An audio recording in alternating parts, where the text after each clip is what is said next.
So if you didn't get them, they will be ready for you near the door. All right. So it is 4 p.m. I'm going to get us started. First of all, I want to thank everybody for coming out today. I know it's Friday. I know it's the end of the day. I'm betting some of us are very tired and some of us are just getting started. So thanks everybody for coming. My name is Caitlin Rosberg, and I'm going to ask our fabulous panel to introduce themselves.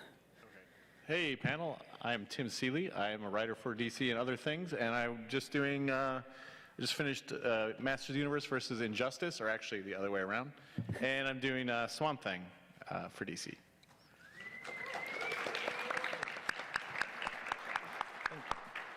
Look, you're on TV too, see? Oh, great. Yeah. I'm Robert Vendetti. I am a writer for DC Comics, currently doing Hawkman and Freedom Fighters. Hi, I'm Cecil Castellucci. I'm a writer for DC Comics, and I'm currently doing The Female Furies, and I just finished up on Shade the Changing Girl / Woman.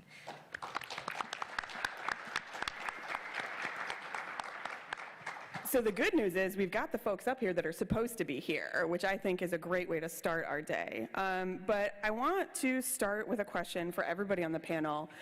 When I hear the word superhero, it does bring up a lot of very specific connotations, but I'm not sure that I could define the difference between a superhero versus just someone who is a hero.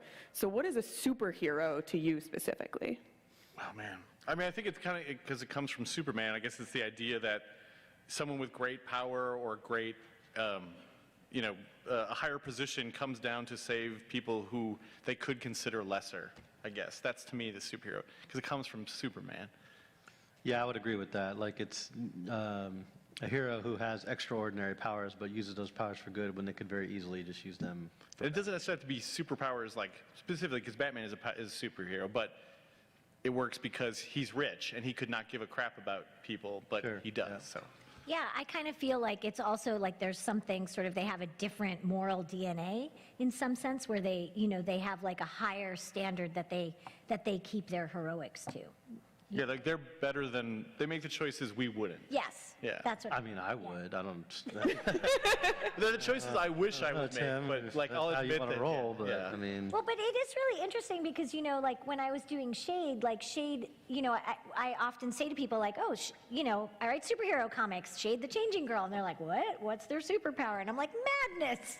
And that doesn't seem like a superpower, but it actually is, because it changes the way that you feel in your heart and see the world. And, that can either be for good or evil. And, she makes her choice in that way, so. When you see sometimes like, it's like a pretentious film director will be like, this isn't a superhero story, it's a superpower story. Which is technically, I'll give them that. It's like sometimes people tell a story about someone with, they have unusual abilities or whatever, but it's not necessarily about the choices of, superhero stuff or the moral quandaries. It's about, how would a normal person react to this sort of powers or whatever. So I think that those do exist, but like DC characters tend to be about the people who were above us and came down to meet us. Do you think that like it's also, you're thinking about this moral thing, like moral code thing, like do you think it's sort of like what the best of a human can be, like the sort of the better than the best? And I don't mean that in like elitist way, I just mean that like what we humans can be when we do the best good. Yeah, it's very aspirational, Yeah. I would say. Yeah, it's aspirational, I think. I think it's interesting that you specifically used the word human, though, because all three of you have experience writing about Aliens, superheroes yeah. that aren't human beings, but you're still judging them against a moral code of how they treat people. Yeah. But that's Superman, right? That's the whole Superman story. He's not one of us, but he becomes us by being the best of us, right? But I think you're right too, and I'm sorry for being speciesist in terms of like, all the poor aliens that I just, swept away. But I think that, what else can we do? We are human, and we only know humans. So, that's the measure. I think it's particularly interesting thinking about a character like Swamp Thing, right, that could potentially have an agenda that is very contrary to the people around him. Yeah. So how would you define Swamp Thing as a superhero? Yeah, I think Swamp Thing's a monster story, actually. But he does superhero stuff, and it's certainly in a superhero universe. But he's in the earliest versions, the way that that Len and Bernie did him is, he's a monster. He's on the run from people because he's freakish and he's an outcast. But he, the original, I think, idea was that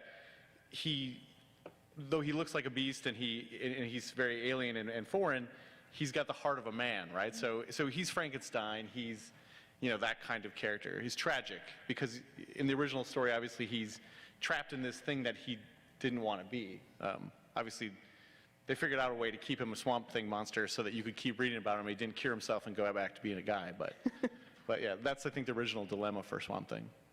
And it's interesting that you mentioned the original version of Swamp Thing, because one of the things that I'd like to talk about is actually kind of the history of how heroes have changed, specifically when you talk about a company like DC, where their first comics were coming out in the late 30s, and these characters have changed a lot over the course of of history. And if you talk about the difference between, the Golden Age, which was 38 to 56, versus modern era, and do you see even further changes? Because when we talk about the modern age, most people say that the modern age of comics starts in 1985, which is 30-something years ago. That's still a pretty long time ago, and I almost feel like we're due for another age after that, and we just haven't figured out what the name is yet. Oh, we're in it. We're in it already. We're in the age after the modern age as far as the superhero stories go, because I think you've already seen the changes in what superhero stories are about. I mean, I think the age of superheroes fighting each other, right? I mean, that's... Marvel started it with Civil War, and you kind of saw that was always a popular thing, but like now I think you're seeing superhero stories about people with power with different viewpoints about what's right. And that's kind of a different kind of superhero story than us all saying, yeah, criminals are bad, so you should fight them. And now I think that age is, I mean, maybe we're getting out of it, hopefully, because I'm kind of tired of it, but yeah, I think that's the age that, the moral relativism, I guess, version of superheroes. So now we're in an era of gray moral superheroes, maybe. I mean, maybe we were. I hope we're out of it, but I think we were in it for sure. Yeah, like that's the postmodern age, if you will. Coined here first. Yeah. Somebody needs to update the Wikipedia on the comic book ages, please, while we're still in the room. Is there a particular age, like golden, silver, bronze versus modern, that you personally really liked the way that superheroes were, designed during that time? I mean, you're working on the retro guys in a way. So Well, I mean, I didn't start reading comic books at all until after 2000. So, most of the continuities and the things that go way back, I experience as I'm researching Green Lantern or whatever it is I'm going to be doing. So the very first stuff that I picked up was like Kurt Busiek's Astro City, and then just by chance at the same time, the ABC line had started up, and it was like Promethea and Top 10 and Tom Strong and stuff like that, and I didn't know who Alan Moore was. I just bought them because there was a #1 on them, and all the big numbers of Superman or Spider-Man, whatever, was so intimidating. Right. I was like, I'll just buy this #1 thing, and well, this Alan Moore guy's not too bad. What else has he done? But just by chance of the time I started reading comics. So when I go back and I read stuff now, like when they ask me about Hawkman, and I go back and I read Hawkman stuff, that was really my first time reading a lot of Silver Age stories. That's interesting. And I loved them, like just the fun and the wonder and the, craziness, and I mean that in the best way, of all those stories and, all these concepts flying at you and all this different stuff, even the ads are fun to look at, but I didn't grow up reading that stuff, so. And then you made it I'm going super back dark. to doing it all. No, Hawkman, I don't think Hawkman's too dark. No, not Hawkman. Your other book. Oh, Freedom Fighters is pretty dark. Yeah. I'm saying you took the Golden Age guys and you made it really dark. Well, I mean, that's the gig, though, right? Like, we're writing about a world in which, the Hitlers have been in control for 55 years. Yeah. Right. It's not going to be happy, Yeah. But yeah, so, I don't know. I guess I come at it from an interesting perspective because I'm always going backwards and reading that stuff. Even the 90s comics. I never read comics in the 90s. I didn't know what Chromium was until somebody showed me what a Chromium comic book was, so I missed a lot of that stuff. Let's welcome Marv.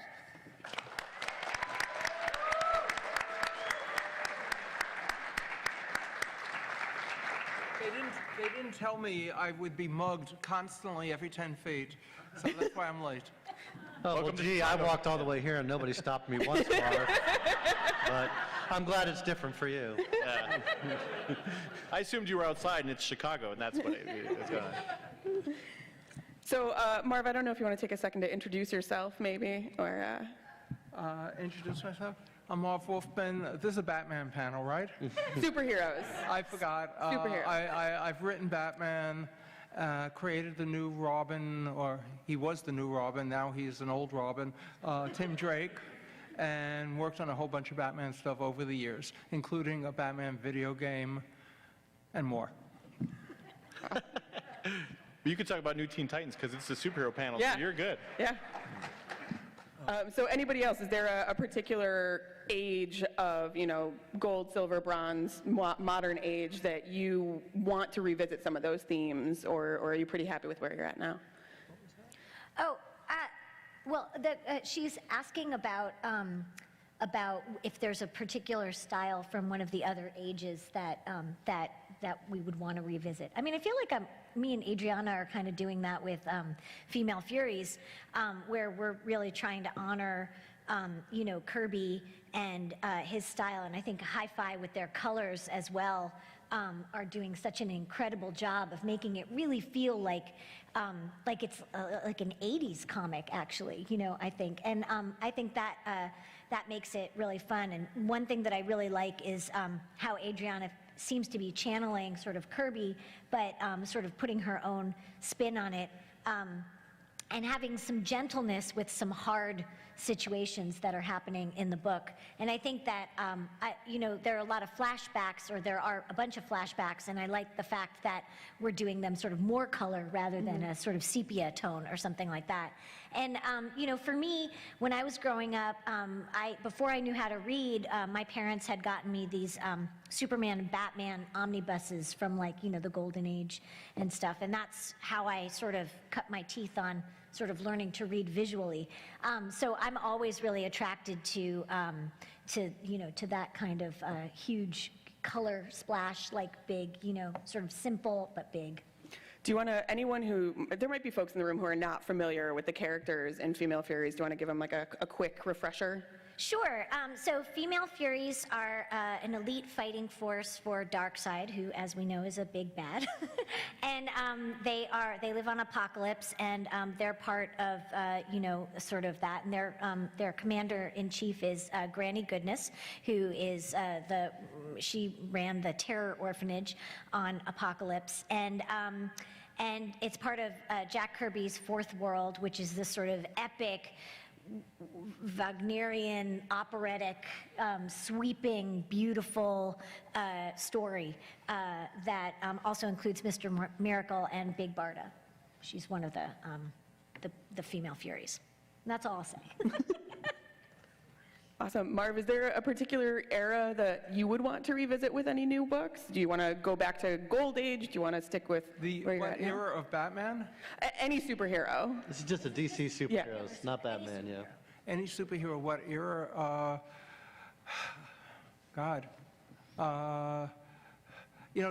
Each era of the comics have had something that was a lot of fun, that was a lot of interest. I love the 60s because it was the first time they experimented with different ideas.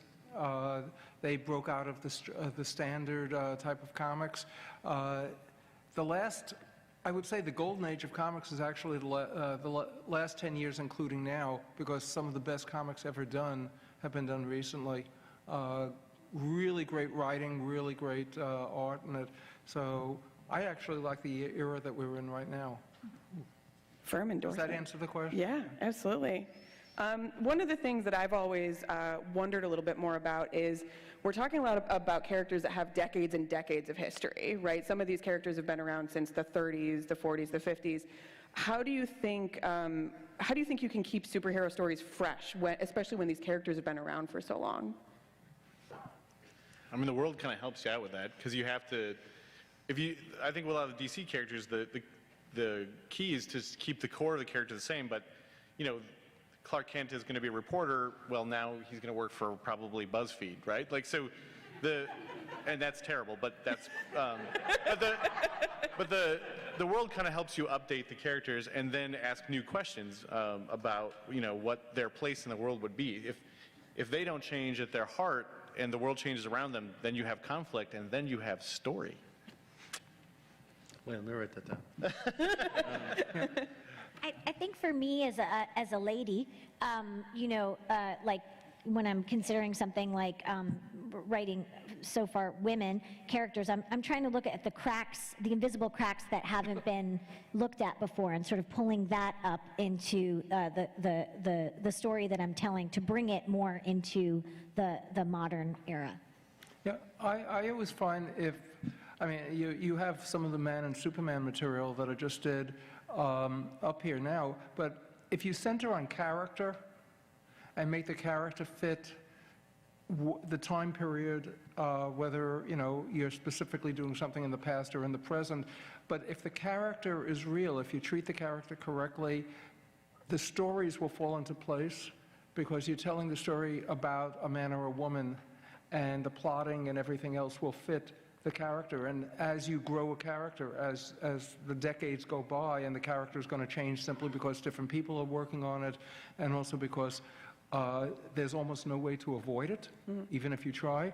The book will grow to the correct decade, to the correct year, because we're working on it, and we want to find something that's memorable and something that we care about. So we're going to write to the time period that we're in. Even if we're doing a story set in the Revolutionary War, it's still going to have characters who are acting the way we want to make a point. So you keep your characters fresh, and you keep thinking them, and you don't just do what you've always done. You have to keep thinking of what it is today that's of interest. If I may for a second, when I was doing the Titans, every year there was this website, and I wish I could find it now, that was headed by, if you were born on this year, and you're going into college this year, here is what you know, and here is what you don't know. And when the majority of people didn't know about dial phones, you realize something is there. I always kept those lists because it said what we are today, not what we were 5 years ago. And you have to keep that. You have to keep that on time. That's pretty amazing. I like that. Yeah, I wish I could find that website. I saw it for years, but I've forgotten the name. I also feel like we're, the audience, like myself as a consumer, like we're more sophisticated in the way that we're consuming stories. And I think that plays into the way that we write stories, because I think that we can all handle much deeper, much more complex stories. Not that, the past didn't have complex and deep stories, shout out to, Homer, but, Not Homer Simpson, but actual Homer. I just want to clarify that for anyone in the audience. This is where we need your website. What would you know if you were in... but I think that's part, we're ready for different kinds of stories, and I think that helps us, also when we're building our stories now. And so when we started, we were talking about superheroes as being morally aspirational. And then you were all talking about how things change as time goes on. So how do you navigate those changing moral aspirations as time goes on? Well, maybe that's why, that speaks to what Tim was saying, where now they're all sort of, fighting over what whose version of right is right. Yeah. Tim already answered it. Cool. Well, I mean, also, I think, sometimes I don't want to get too political with it, but I do think there was an era in which we all agreed like fascism was bad, and there was an era in which we all agreed certain things, that there was an American identity that we had, and I think a lot of these characters were created in that. And now we kind of live in a world where we don't agree on the facts or the news or politics. So I think maybe the next era of superheroes has to be the idea that maybe we have to come back together on the things that we agree on. Maybe that's the idea. Do you think part of that shift was partly caused by all of the publishers walking away from the Comics Code Authority relatively recently? I don't think so. I don't think it has anything to do with Comics Code. I think it's just, I think people still like superheroes. I mean, the movie theaters are full of them.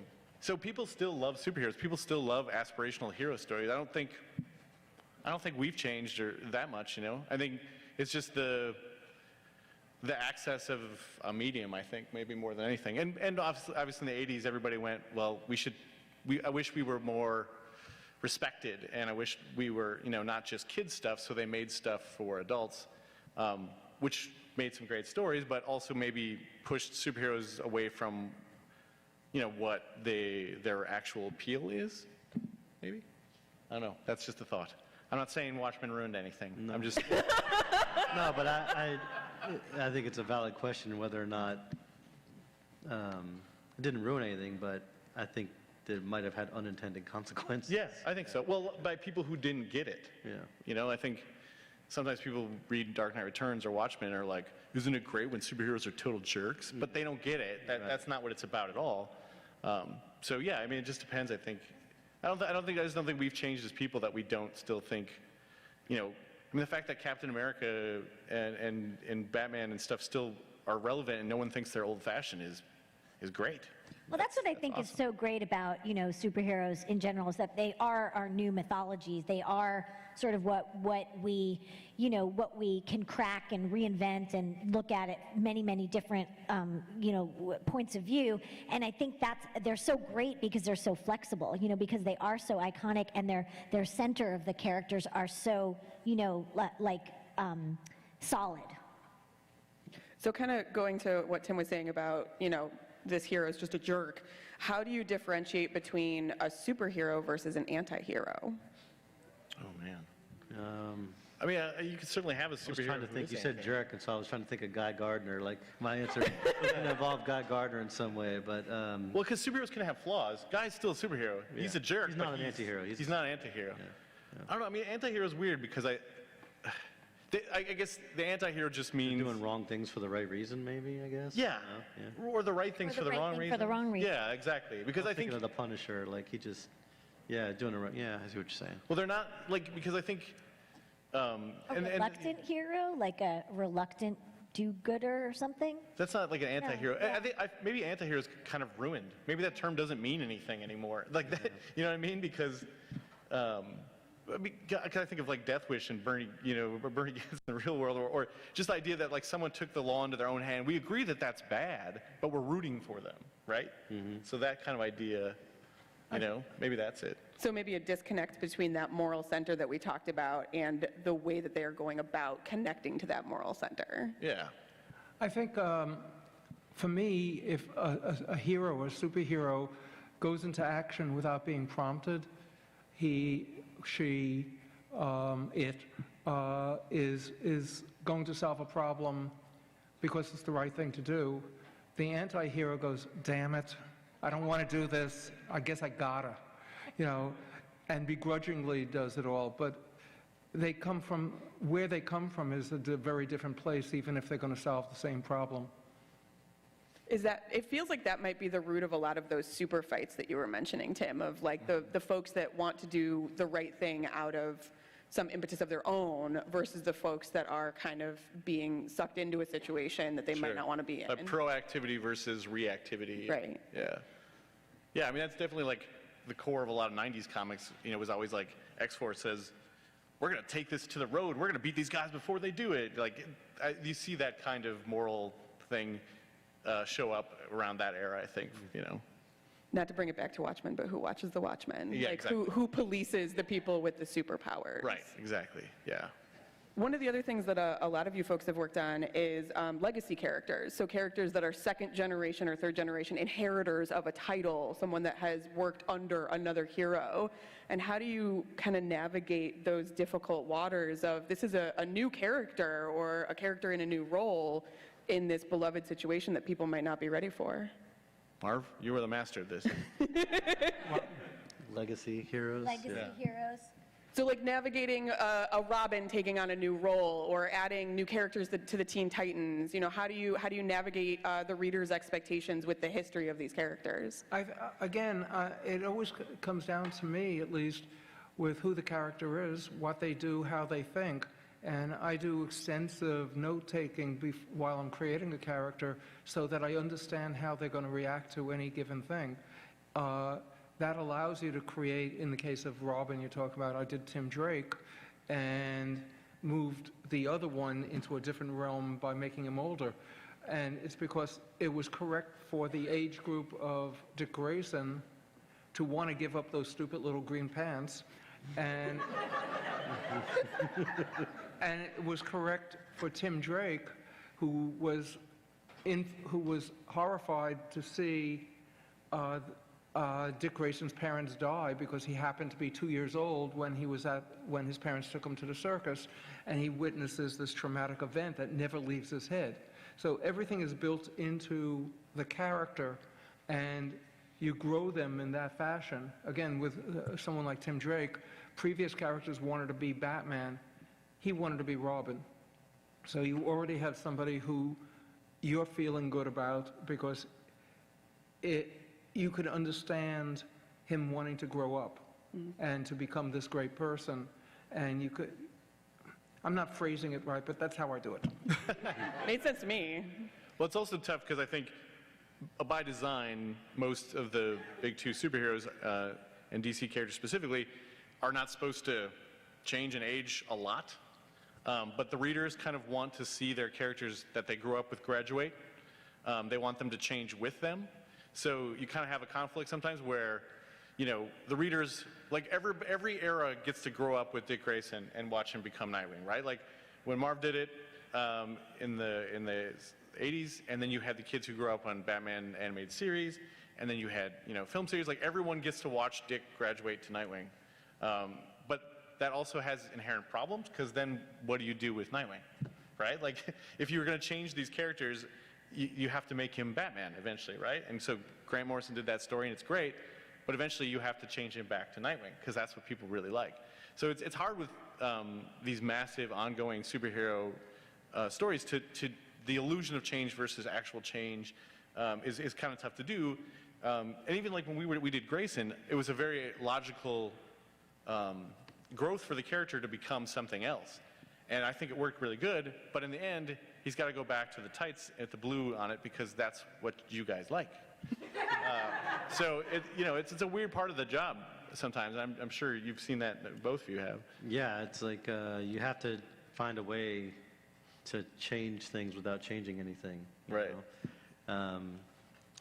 I don't know, is Hawkman a legacy character? Is he like his own legacy? He's his own legacy. He's his own yeah. legacy. Tree is character. like It's just straight line. If you guys want to spend like 25 minutes just being confused by comics, go read the Hawkman Wikipedia entry, and your mind will just... But that was actually how, because like I was saying earlier, I didn't grow up reading comics, and so when they asked me to pitch for Hawkman, I went to Wikipedia, just like I do with any character, and started reading. And never having read the different versions, all I knew was this massive reputation he had for being hugely confusing, which is why I wanted to do it, right? Yeah, that's why you're the right guy for It's it. like the ultimate challenge, you know? And so I'm reading it, and I was like, oh, I get it. He reincarnates across time and space, and the cop is just another version of him from another life. He just does. And then they never said that. And I was like, oh, well, I guess that's my story then, you know? Whereas, like, if I had read Hawkman my whole life, I would have known that Carter Hall and Katar Hall can never intersect, and they have to be separate and all this kind of stuff. And so now, you know, what you're looking at here is, you know, Brian and I expanded it beyond just the ancient Egyptian prince, who you see there, Prince Khufu, and then Katar Hol, who's over here, the Thanagarian, but we added a Kryptonian and Iranian, who's the one who looks like the Rocketeer right there, and a little dude from the Microverse, and like all these different versions. You know, he's been everywhere and he's done everything. So I don't know if that makes him a legacy hero or not, because it's all It does. It's all I just think so. him. Yeah, you know? he's a self-legacy hero. I will say, if anybody ever calls you a fake fan for not knowing something and going and looking it up on Wikipedia, I feel like this is perfectly legitimate. Like, no, that's real. I know this character. Looked him up on Wikipedia. So I kind of want to dig into you said something about when you get Dick Grayson from Robin to Nightwing, then eventually you have to do something else, right? He can't just like chill out. He has to like go keep moving. Yeah. And you said the next step is to make him be Batman. Do we think that these like tentpole characters as aspirational moral superheroes are also the aspirations of other heroes in their universes? Yeah, I mean, it's certainly true for like the Flash, right? Like that was Wally's whole thing, as he wanted to be the Flash. Yeah. Yeah, well, I mean, and it's, you know, if you look at the creation of a lot of DC characters, Robin exists because they smartly went, kids kind of like Batman, but at least they don't relate to him. He's their dad, right? So you make Robin, and he's your access point to the DC universe, specifically to Batman. So a lot of these characters they're supposed to be you, right? Wally is the reader. he's the guy who grew up on the Flash like you. And so you want to be Wally because you could be the Flash someday. And having Robin, or Superboy, they're the, for the kids to be the character. Or Supergirl, just one Or of the Supergirl, girls. yeah, absolutely, yeah. The problem is, now we've kind of gotten rid of some of that stuff because it's deemed a little silly or something, and we sort of segregated the age range of readership. So we're like, well, kids read these comics and adults read these. So there isn't that need for that access point character as much, which is kind of a bummer, I would It is say. a bummer, yeah. But, I mean, I think that's so much of the DC legacy is based on that. And Tim Drake, who is exactly that. It was give kids in the 90s a reason, an entry point to the Batman world. And it worked great. I mean, Batman in the 90s was a huge seller. So it was because of what they did. And they gave that, a new guy who doesn't have the same story, and you can move those other people. It's just sort of always moving readers around to characters that they relate to. I think the reason I wanted to ask it specifically is I was thinking about Shade the Changing Girl and Shade the Changing Woman is there is an arc for her to go through, but her arc does not conclude with her turning into Shade the Changing Man, who she is theoretically the legacy character of. Yeah, I mean, I was just going to say, like, Shade the Changing, because I was like, I'm still new at doing superheroes. And I was like, oh, wait, Shade. I mean, Shade is a superhero, like I said before, but I think with Shade the Changing Girl, when I met with Gerard Way, who was doing the pop-up imprint of Young Animal, there was only one sentence. It was, alien possesses body of 16-year-old girl who's a bully. And there was no other direction than that. And it could have been Rack if I'd wanted it to be, if I just wanted to do a gender swap, but we wanted it to be its own character so that there was like a whole new way to enter into the fabulous world of Ditko's Shade and Milligan's Shade, but to create our own sort of landscape for it. Mm-hmm. And then it seemed natural to have Loma Shade be obsessed with Rack Shade, who was the original, Shade, so that there was still a connection, like a very deep connection between the two characters, but that then Loma Shade could have her own growth. And she's a girl, and so I know that like a lot of teenagers, are really into it because, it's high school and it's, craziness and it's like you're an alien, and when you're a teenager you feel like an alien. And so, that was really cool. But then we did a time jump where she's a woman, and if you ever read it and you see at the end of Shade the Changing Woman, there's another change that happens. And one of the things that I really wanted to do was I wanted to make it a character where a baton could be passed to different people and that different people could come in and enter into the character. But it sounds like those legacies, regardless of where they come from, are always acting as that entry point, right? They're a gateway into a large story and a large history that someone might not be familiar with. And kind of to Robert's point of, if you walk into a comic book shop and you've never been in one before and you see Detective Comics 987 and you're like, oh God, where am I starting with this? I don't know what's going on. Versus having Shade the Changing Girl 1 and 12 issues to learn about these characters, or Nightwing 1 or Grayson 1, where you get that entry point and then you can go explore this larger world. Right, and then you don't have to know everything about, I think something that's really intimidating when you have these long series and stuff like that is you don't know where to enter, and you're like, well, I guess I'll never know. I mean, I think another, book that does that really well is Tom King's Mr. Miracle. I mean, I think a lot of people didn't really know what the Fourth World was. Sure, they know some of the characters maybe from the cartoons or Darkseid or whatever, but you've got, it's a very easy into that world, and then you get the joy of exploring, Kirby's amazing universe. Well, we have a perfect test person on this question. Is you didn't start reading comics till 2000, and you were not a kid. So did you feel intimidated to pick up a book? Is that why you picked up number ones? For sure, yeah. Like I went into the shop and I was just like, I knew about Superman and stuff like that. Chris Reeves was my Superman. Sure. Christopher Reeve. I call him Chris. But. Yeah. You guys are tight like that. Yeah, he was my Superman, watching the films and things like that. And I knew about Batman and Spider-Man from TV shows or films, or I think Captain America had a weird TV show for a little while when I was a kid. In the 70s, yeah. So other than that, I didn't know anything. So to go into a comic book shop and to see, like she said, Batman number, Detective 997, I was like, I don't know where to be. Because my mindset is I want to know the whole thing, So like I just gravitated towards whatever had a number 1 on it. And Because it's interesting, because when I was a kid, that's all we had was Spider-Man 237 and Batman 428 or whatever, and that's what I bought. It didn't bother me. It must not have bothered you either, Marv, right? I mean, you were picking stuff up that was... What was your first comic? What was your first superhero comic? What was my first comic? Your superhero comic. That you read. Oh, Superman. But what issue? Do you remember? It was based because of the TV show. Okay, was it like a number 1? Oh, no. See, yeah. I was, It's like, no, but I would say that back I wasn't then, even born, Yeah. at that point. no, I mean, I know, but I know. I just, Do I look that old?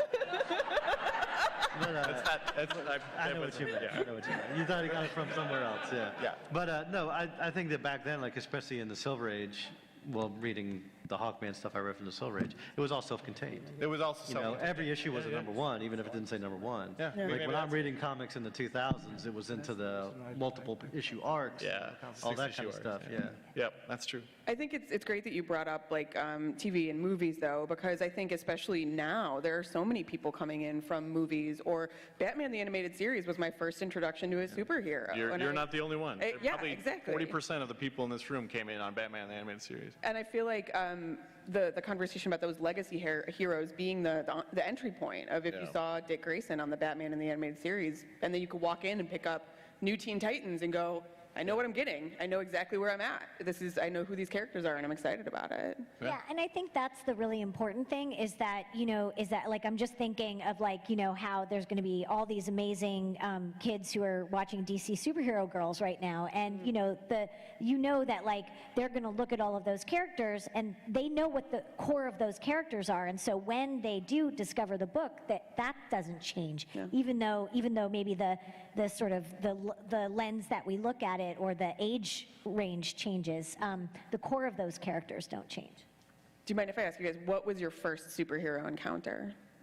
Was it a book? Was it a TV show? Was it a The movie? first one I remember concretely is seeing Superman 2 in the theater, and I was like just at that right age where when he steps out of the particle chamber and Zod's like Neil, I was like, I thought Superman lost his powers. I didn't know what the world was going to do. That's awesome. Superman lost his powers, and then Yeah. he crushes his hand, and Yeah. it's like, it just made such a huge impact on me. But I had a lot of older brothers, so I can't say if I saw that before or after I saw whatever the Spider-Man TV show was. Right. Yeah. That didn't it was like a, It was on the Like a- Electric Company. Yeah. yeah, but there was also like a Cartoon, like too. almost like a rotoscope Spider-Man Yep. cartoon Yeah. too. So Oh, yeah, I yeah. can't remember what was what, but, But that Superman moment like carved a groove burned into you. into my head Yeah. forever and ever and ever. Yeah. I think for me, mine was either a toy or a comic first. It was Spider-Man for sure, and then followed by Batman. And I always like the vague memory I have of this stuff was my mom ordered me this Mego set of toys. It was a Spider-Mobile, but it came with Spider-Man and Robin. I don't know why. It was like That's awesome. but it was like feel like Spider-Mobile. they'd be and buds. She get that Mego at guy? the thrift store, and she Which- just grabbed a Robin and like stuck him in. Yeah, it wasn't. It was like from this. It was a Mego thing, so maybe I don't know what happened, but I loved it. That's but I always think, then I used to drive around with Robin in this Spider-Mobile, and eventually I wrote Robin as an agent of Spiral with a web thing. It's like, oh, I've been working on this my whole life. Yeah, it was definitely like toys for me, or the first stuff was like a Spider-Man comic or one of those Batman digests. DC used to put up these black and white digests of stuff, and it was like $2, and it would just have like 100 pages of stuff in it. So yeah, it was definitely that stuff. For me, it was Batman, Adam West's Batman. I loved him so much that I invited him to my 4th birthday party. And, Did he respond? Did he respond? No, he didn't. And then my mom was like, well, let me tell you the story. So my mom was like, I put the invitation, I just wrote Batman, Batcave, and I put it in the mailbox with a stamp. And my mom was very worried because she was like, this is going to break her heart, And I was like, no, Mom, don't worry. Batman loves me. He's coming to my birthday party. So my mom sewed a Batman costume for my dad and said to my dad, be quiet. don't say a word, come in, give her some bat binoculars, and get out of Dodge. And so Batman did indeed show up to my fourth That is birthday party. perfect nerd parent day.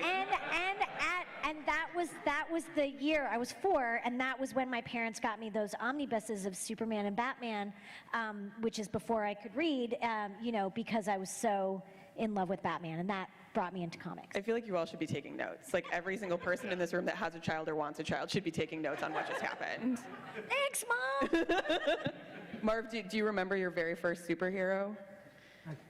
Your first superhero that Like experience, you know, like with a book or a film? comic or a film, yeah. The first one was Superman, as I mentioned, if that was what you were referring The to. TV show. I saw It it was a on TV TV, purely by accident. My friend and I were watching some other show, and back then you didn't have remote controls. You actually, you know, during the Stone Age, you had to get up and go over there and change the channels manually. And we didn't get up after the end of our show, and the very next show was Superman, and we're going, what is this? Because he's flying in the opening credits and all of this sort of stuff, and at the end it said it was based on the comic book. And the two of us just got up, I think we were 5, 6, 7, something like that, walked to the corner and bought the first Superman comics that we had. So totally from that, and I think it's the reason why that character and the purity of that character and what he represents is why I still think of him as the best of the superheroes, not only the first. Your Man and Superman book was awesome, by the way. That was a wonderful Superman story. I just want to tell you that because I really liked it. That comes directly from all of those. All of the Superman experiences are somehow mentioned in that book, whether it's from the old show or the movies. There's lines to say Superman's of all ages, not just today, but he can. It's a thought process. It's what he's about. That does not age. So again, if anybody tries to call you a fake fan for getting into comics because of movies, also prove that that's not true. So I want to ask you guys, what has been your favorite superhero story to work on? Of which kind? That's a tough one. What has been your favorite superhero comic to work on? I kind of always like whatever I'm doing now, you know, like it's like it's new and exciting and it's fresh and, you know. But you don't have one? I guess because if I think about it, I have to go like, I got to write Superman versus He-Man, and I have to be honest, like that was my favorite thing I ever did. Like I know that that's true, you know? I mean, I'm excited about what I'm working on now, but I'm like, yeah, but it's not no Superman. versus Yeah, He-Man. I think like if you were to ask me like what my favorite Hal Jordan and the Green Lantern Corps thing was, I'd be able to tell you or whatever, but I don't know that I would compare them across Sure. because they're all so different. Everything I do, I try to do something that's very different from everything else I've done so that I'm always hopefully growing and getting better and getting outside my comfort zone. Yeah. But Yeah, I'm still emerging when it comes to superheroes, but I have to say that the other day I was thinking about the fact that I got to reboot a Ditko character, and I'm reinventing a sort of history for the female Furies, Kirby, and I just was like, oh my gosh, this is amazing. So I'm going to say those two. For me, ignoring my own stuff, because obviously I'm going to like writing those. DC would be Superman, because everyone has a problem writing that character, or at least they tell me, and I find them so easy to write. At Marvel, it's Spider-Man. I really love just the attitude the character has, and I loved writing that character. Yeah. By the way, just so you know, I'm not insane. I wear hearing aids, and it's echoing every sound here, so that's why I'm not hearing anything that's going on. All I hear are echoes in my head. Jeez. And my head is empty normally, but this is even worse. Is there a superhero book that you haven't worked on, a character you haven't worked on that you do really want to work on? for me, it's Superman. Yeah, that's like my apex, you know. Again, that aspirational, Yeah. right? It's just, you know, remember being that kid in the theater, you know. Yeah. Oh, yeah, go ahead. You know, I've always loved Lois Lane, and I think she's such a, we had this conversation, I think, once, so she's always in the back of my mind, like, I'm always like, one day I'd like to write Lois. But but I also feel like I'm moving on from Lois, which is also a good thing. But yeah, Superman, I think there's something about Superman. Yeah, I've written most of the major characters, but the one I'd love to write is Deadman. man. Because to me, that's literally getting into the head of different characters every single time, because this whole thing of taking over bodies and doing it, that would be just fascinating type of, more realistic type stories that I would love to do. Yeah. I like to use Firestorm. I think that's one of the coolest looking characters in all of comics, but he's kind of, I think he's hard to pull off. But the idea of like, a teenager with his professor yelling in his head to do things right is so ripe for stories. So, yeah, definitely Firestorm. I'm not going to lie, I do feel like some of my professors are still in my head screaming at me to do things right. I mean, the metaphor is just, there's so much to it. Yeah, yeah. All right, so I would like us to talk for a couple more minutes, but I do want to open it up to Q&A. Just FYI, I do want questions. So if it's more of a comment, really, please feel free to keep seated. But my final question to the panel is, who is your favorite DC superhero and why? And I kind of get the feeling we might just get a bunch of Supermans. I'm A-okay with that. Yeah, mine is Superman. Yeah. Mine's definitely Superman for all the reasons I said before. Yeah. I mean, I got to go with the Trinity, like Superman, Batman, Wonder Woman. I just love them all. Yeah. I think I've probably made it very clear what my favorite. It's Ultra the multi-alien. Loved him and Beppo the super monkey. We need to bring Beppo back. I don't think I've seen Beppo in a comic in ages. Yeah. I feel like he's Art Balthazar and Franco have been done Yeah. with him, but yeah. Awesome. All right. Well, Beppo runs an Italian food chain, Beppo de Buca, which Buca, Italian for bucket, day of, so it's bucket of super monkeys, and it's a great place to go. You know what? I think I would order a bucket of super monkeys at Beppo. I think I would, actually. Okay, so we have about 10 minutes. So if you do have a question, we've got a Q&A mic over in the right over there. So if you do have a question, please feel free. See a couple people moving forward. Again, if you start saying more of a comment, really, I'm just going to start telling you who I think is taller in the DC universe because I don't want to hear it. Big Barda, she's the tallest. Oh, yeah. Oh, wait, no, we're done. No, Cecil. No, we don't have any more. All right, we got a couple people, maybe? Or no, you're leaving. Bye. They're lining up. All right. By the way, so I do think Big Bart is the tallest. Yeah. Who's the tallest Robin? Tell us what? Robin. Who's the tallest Robin? Who's the tallest, Rob? Jason. Okay, thank you. Yeah. This is a firm argument that I have a lot on Twitter, and I don't know why people get so up in arms about who you think Doesn't is that taller. change with It's not every who you think artist? is better. Yeah, probably. All right. Okay, cool. We've got some questions. How's everyone doing today? Good. Hey, that we felt can't like see you, but- that felt like a comment to me. Tread lightly here. Very close to the line. I'm Julian from New York, and I would like to know what Batman story would you like to see into an animated film? Oh, okay. What Batman arc, what story do we want to see in an animated film that hasn't already been made? One of the ones I wrote so I can get a royalty check. I'm just being honest. Yeah. I've not read that much Batman, so I couldn't really say. I mean, a lot of it's already, like, Dark Knight Returns was already done, right? Yeah. Yeah, so. It was a two-parter. Yeah. Yeah. I know what my answer is, which is Court of Owls, and it's mostly because I want to watch Batman backhand one, Dick wasn't Grayson and his tooth pops out. Yeah. So Yeah. Well, there's Batman versus Robin. They did, Yeah. they did a Court of Owls one, yeah. Yeah, I'd like to see Court of Owls, I think. all right. I guess when young Bruce Wayne gets bitten by a radioactive bat. A classic. That hasn't been done yet. No, it hasn't. I think. Thank you. And the one I want to see is Nightfall. Nope. Yeah. All right. Next one. Hi, two-part. Robert Venditti, you just bought a $200 Hawkman. I did, issue. yes. You must Yeah. follow me on Twitter. I do. Yeah, what kind of research did you do for the Green Lantern? Did you buy a $600 Hal Jordan? No, but the reason for that is actually because with Green Lantern, I have no idea where you're standing right now, by the He's way. over there. Like, there's nothing but white light in my face, so I'm going to pretend like I'm addressing you. But with Green Lantern, like, so much of that stuff was in print and I could get my hands on. With Hawkman, when they asked me about writing for Hawkman, the only trade that I could find that was readily available was the little Tim Truman Hawkworld miniseries, which is phenomenal. I loved it.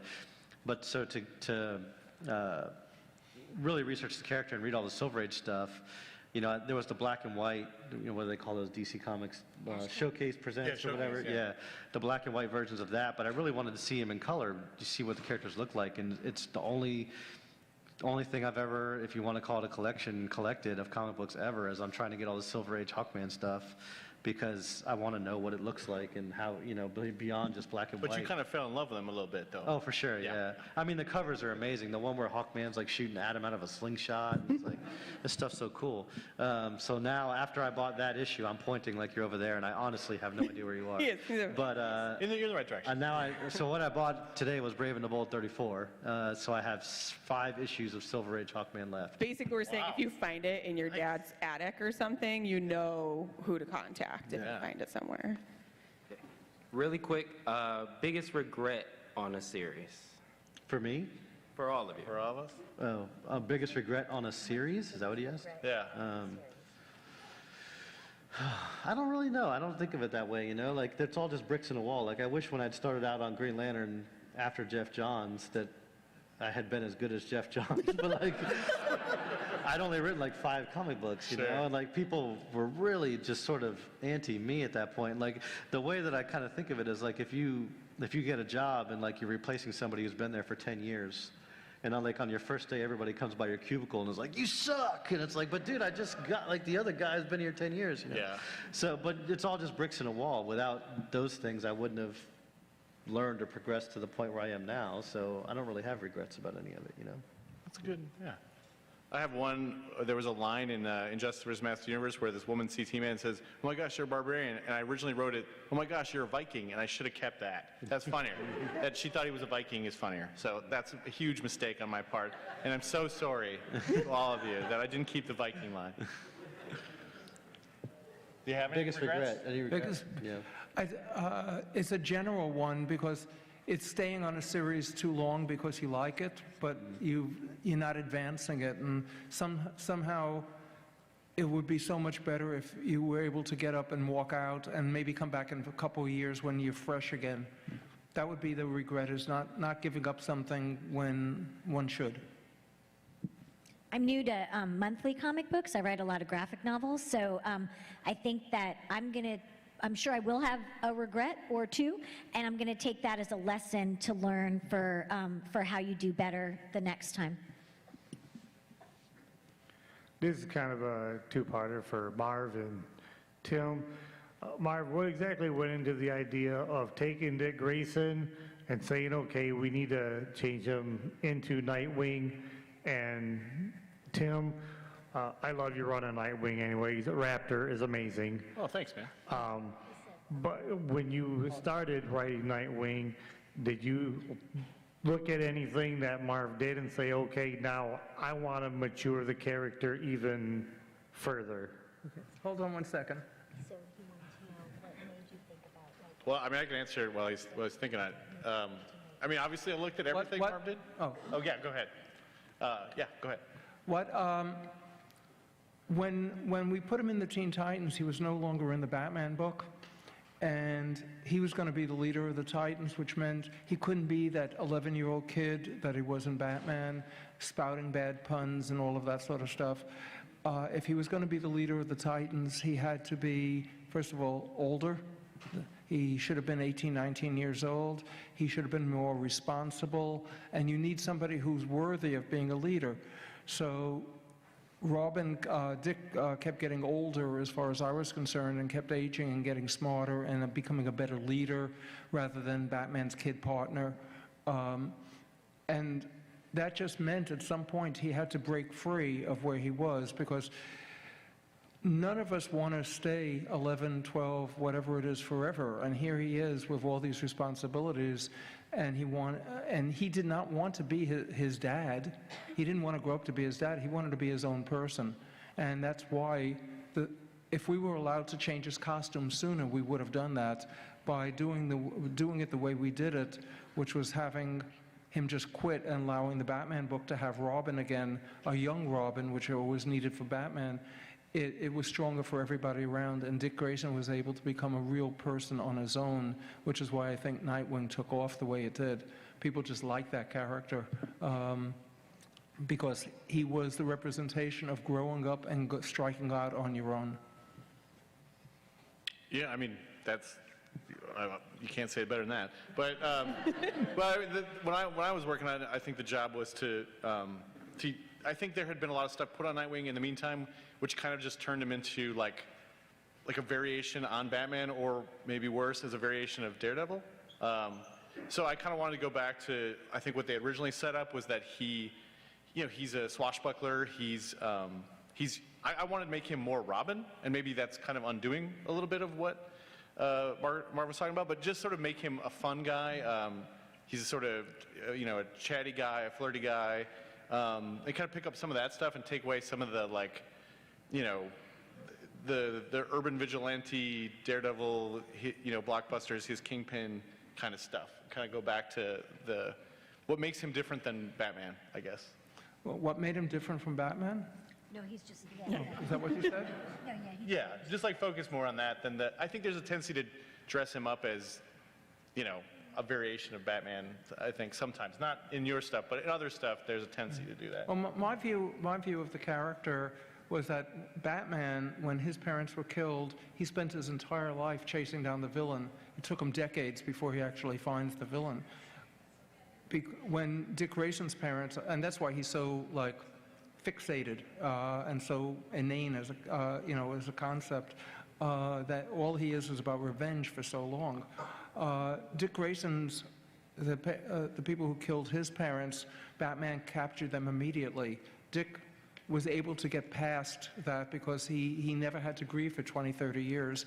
So he was able to get back his sense of humor. He was able to be a vital character rather than fixated character. And he does what he does, not from revenge, but because he wants to help people the way he was helped to get past crime. He wants to help people the way he was helped. And that was vital to his character and his personality, as opposed to someone seeking revenge. He's the angel, as opposed to the darker side. Yeah. We always thought of it as Batman is about payback, but Dick is about paying it back for the gift that he was given, right? Yeah. Paying it forward. Paying it forward, yeah. Thank you. Yeah. Hello. My question is to Marv Wolfman. If you were given a chance now to do another run for Teen Titans, what would you do? How would you go about it differently? I wouldn't do it. I've often said I love the individual characters, and I would love to I could write all those characters individually for a long, long time. But I did it for 16 years, then I did graphic novels, and I did collections, and I did a whole bunch. If I had an individual story for the group, sure, but I don't have any desire to just do it because I had done it before. I'd rather do something else I hadn't done, or focus just on the individual characters, do a Starfire series. I've done Raven, 3 miniseries for Raven over the last year and a half. So I've done those, and I've done Cyborg a little bit. But I would much rather center on that than doing another group book. I think, unfortunately, that might actually have to be our last question because we are exactly at time. So I want to thank everybody for coming. I want to give our panelists a big round of applause.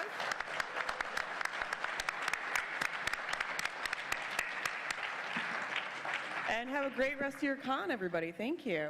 Thank you, Caitlin. All right.